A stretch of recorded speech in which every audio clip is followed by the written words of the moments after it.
that God spared my life for a reason.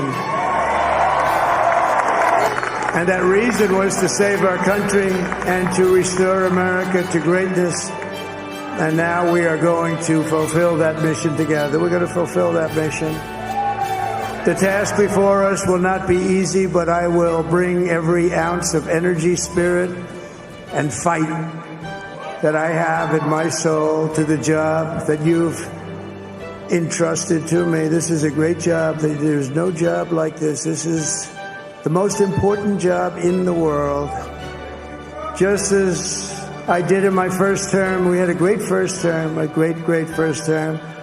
I will govern by a simple motto: promises made, promises kept. We're going to keep our promises. Nothing will stop me from keeping my word to you, the people. We will make America safe, strong, prosperous, powerful, and free again. And I'm asking every citizen all across our land to join me in this noble and righteous endeavor. That's what it is. It's time to put the divisions of the past 4 years behind us. It's time to unite. And we're going to try. We have to try. And it's going to happen. Success will bring us together. I've seen that. I saw that in the first term.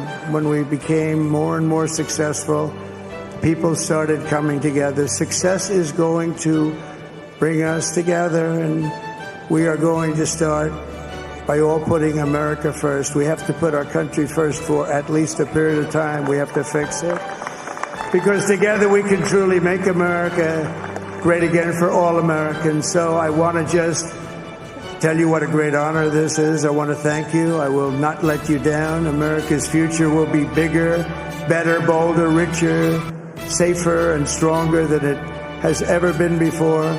God bless you, and God bless America. Thank you very much. Thank you very much.